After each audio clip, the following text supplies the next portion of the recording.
Welcome back to This Week. Time now to get the views of our media and political experts, Democratic State Representative Brenda Gilmore, Nashville Post political reporter Ken Whitehouse, and syndicated conservative talk show host Steve Gill. Welcome, guys. I guess the big talk so far this week, anyway, in Washington has been Nancy Pelosi. And, Steve, I guess we don't need to say any more than Nancy Pelosi, but apparently someone is not telling the truth here. She has been saying that she was not briefed on the use of torture by the Bush administration, and then there are others who are saying, yes, we were all briefed on it a year earlier. So the conversation continues. Well, considering this is her third story, I'd say that it's pretty clear that Nancy Pelosi is the one that's having a problem with her recollection, particularly since you've got other members of Congress who were at those briefings who were saying, look, they told us what was going on. You don't have a lot of people backing Nancy up on her version of the story. And you also have her parsing her own words, saying, well, I wasn't told at that briefing. It was at a later briefing when earlier she'd said she'd never heard anything about it. So I think her story really doesn't stick.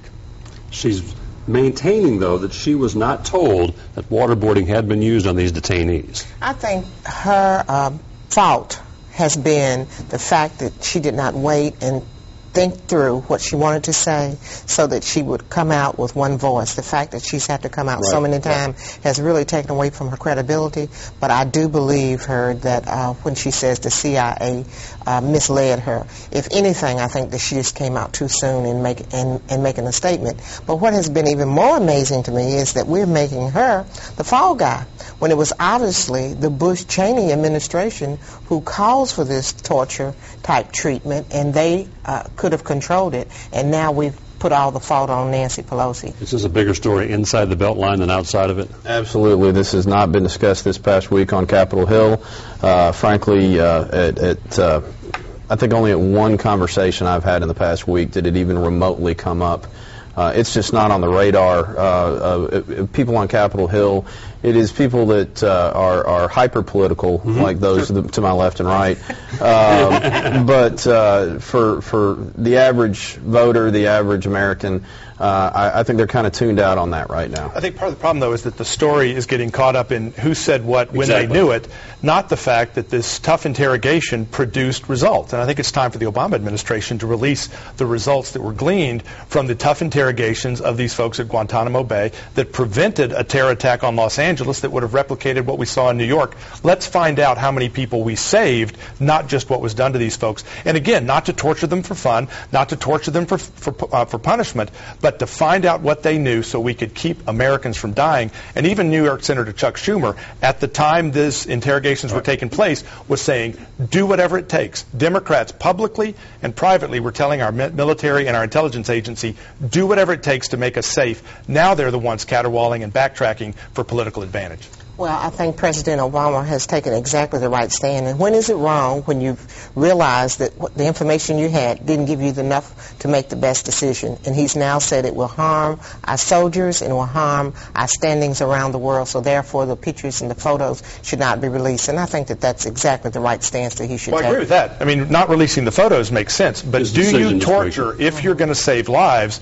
Again, I don't think it's going to be much satisfaction to Americans to say, yeah, all your loved ones died, but at least we didn't make this guy uncomfortable. I'm not sure Barack Obama wants to be in that position. It was a big about-face by the president, though. He was for releasing these photographs. Republicans did not want them released, were vehement about this, and then just this week he decided maybe it would be harmful for U.S. troops out there. We should not release them.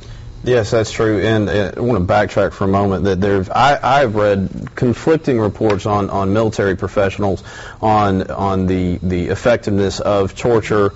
I don't know if I'd go as far as making anyone comfortable. I don't mean to dispute you on that one, but well, they're fighting sleep deprivation, holding these guys in cells that are not warm as they might like them to be. They're not talking about pulling out fingernails, electric shock treatment. You're talking about making them uncomfortable, now being defined as torture. What I would also say, though, is to point out that from everything I've gathered from Washington, at least the reports I've seen, is the debate is ongoing. And I have not seen anything definitive yet come out of any of the hearings that, other than from former Vice President Cheney, who has adamantly stated over and over that they have saved lives through the use of waterboarding. I haven't seen anything definitive except that the memos that were released that revealed that torture was, or this waterboarding was done on Abu Zubaydah and on Khalid Sheikh Mohammed. Those same memos reveal that they revealed the terror plots that prevented the attacks on Los Angeles. So there have been specific reports. That has been disputed, though, in the sense that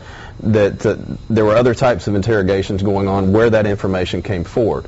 So I think it's going to be interesting to see how the congressional hearings, how the Senate hearings go forward on this, to see if the Cheney line backs up, which I'm not disputing. Then release the documents. I'm not disputing any of that. You also had to waterboard somebody 180 times.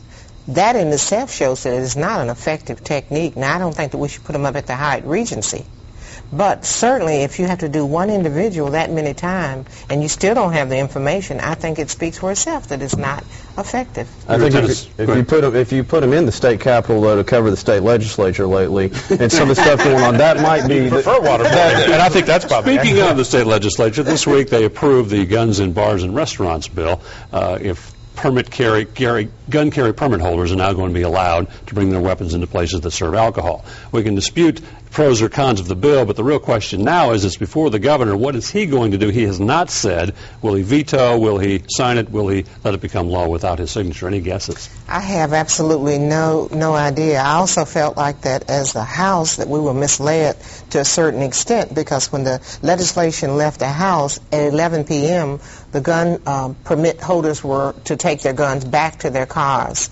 And then, of course, the Senate approved it with no stipulation. And during the conference, then that condition was taken out. So now gun permit holders can go into restaurants at any time that they want to, even after they perhaps have been drinking all evening, and still be allowed to carry those guns. 30 seconds. Well, if they're drinking at all, that's a violation of the law. And I think that the House did get to vote after it came out of the conference, so it may not have been in the original bill, but when it comes back, you need to read it before you vote on it.